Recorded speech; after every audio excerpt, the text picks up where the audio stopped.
Apa yang terjadi jika seseorang bisa membuatmu ragu dengan pendapatmu sendiri?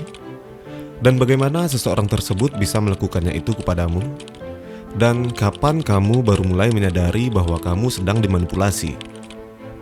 Karena di dunia ini ada banyak teknik manipulasi yang bisa dilakukan seseorang kepada orang lain dengan tujuan mendapatkan keuntungan dari semua itu. Dan teknik manipulasi itu bernama gaslighting. Bayangkan saja jika kamu sedang berdebat dengan seseorang, entah itu pasanganmu, teman dekat, atau bahkan atasanmu.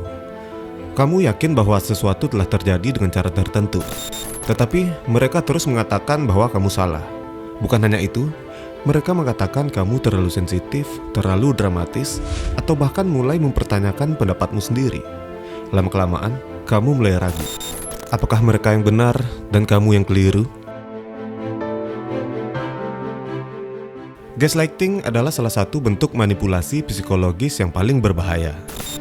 Tidak seperti kebohongan atau penipuan biasa. Gaslighting bekerja dengan menanamkan benih keraguan di dalam pikiran korban, membuat mereka meragukan persepsi, ingatan, bahkan kewarasan mereka sendiri. Gaslighting bukan hanya dilakukan oleh individu secara sadar. Kadangkala, seseorang bisa melakukan gaslighting tanpa mereka menyadarinya. Dan hari ini kita akan menyelami lebih dalam bagaimana gaslighting bekerja, mengapa seseorang bisa melakukannya tanpa mereka sadari, dan yang lebih penting, bagaimana kita bisa mengenali dan melindungi diri dari gaslighting tersebut.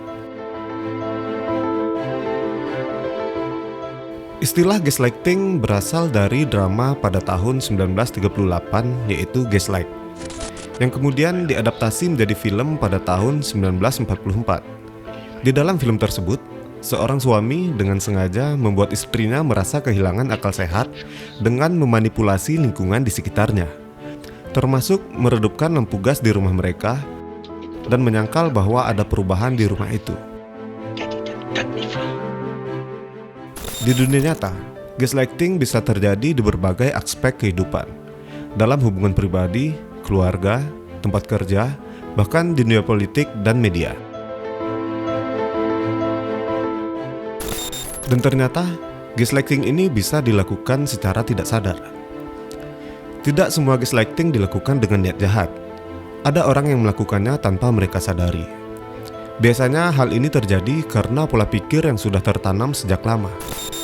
Dan berikut beberapa alasan mengapa seseorang bisa menjadi gaslighter tanpa menyadarinya. Yang pertama, merupakan mekanisme pertahanan diri. Seseorang yang tidak ingin mengakui kesalahannya mungkin secara refleks akan menyangkal kenyataan dan malah membuat orang lain merasa bersalah. Yang kedua, pola asuh masa kecil. Jika seseorang tumbuh dalam lingkungan di mana gaslighting menjadi hal normal, mereka mungkin tidak menyadari bahwa mereka melakukan hal yang sama terhadap orang lain. Dan yang ketiga, kebutuhan kontrol.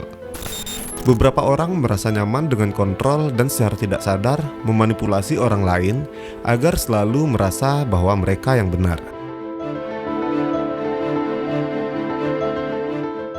Gaslighting atau manipulasi ini bisa muncul dalam berbagai bentuk.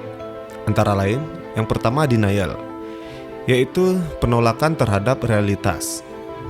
Yang kedua, minimizing, yaitu dengan meremehkan perasaan orang lain dan menganggap bahwa kita yang benar.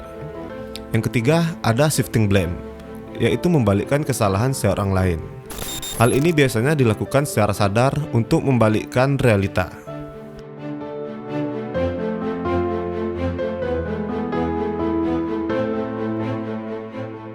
Gaslighting bisa menyebabkan dampak psikologis yang serius bagi korban, seperti kebingungan dan perasaan tidak aman, hilangnya kepercayaan diri, stres dan kecemasan berlebih, depresi, hingga ketergantungan emosional kepada pelaku. Jika dibiarkan terus-menerus, korban bisa kehilangan kepercayaan pada diri sendiri dan sulit membedakan mana yang kenyataan dan mana yang manipulasi. Lalu, bagaimana caranya kita bisa melawan gaslighting ini? Yang pertama, percayalah pada intuisi diri sendiri. Jika sesuatu terasa tidak benar, jangan abaikan perasaan itu. Yang kedua, catat kejadian-kejadian penting. Tuliskan apa yang terjadi sebagai bukti konkret jika suatu saat kamu mulai ragu terhadap suatu hal tersebut.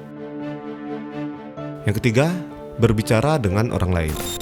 Mendapatkan perspektif dari pihak ketiga bisa membantu mengkonfirmasi apakah kamu benar-benar mengalami gaslighting. Dan yang keempat, tetapkan batasan. Jika seseorang terus-menerus melakukan gaslighting, penting untuk kamu agar mengambil jarak dan melindungi diri dari orang tersebut. Kesimpulannya adalah, gaslighting adalah salah satu bentuk manipulasi yang paling licik. Tetapi bukan berarti kita tidak bisa melawannya. Dengan memahami cara kerja gaslighting, kita bisa lebih sadar akan tanda-tandanya dan bisa melindungi diri kita dan orang-orang di sekitar kita. Jika kamu pernah mengalami gaslighting atau mengenal seseorang yang sedang mengalaminya, jangan ragu untuk berbagi cerita di kolom komentar. Apa pengalamanmu, bagaimana kamu mengatasinya, dan yang paling penting, bagaimana kita bisa membangun hubungan yang lebih sehat tanpa manipulasi. Sekian dulu video ini, jangan lupa like, subscribe, dan nyalakan notifikasimu agar tidak ketinggalan konten menarik lainnya. Dan terakhir, sampai jumpa di video berikutnya.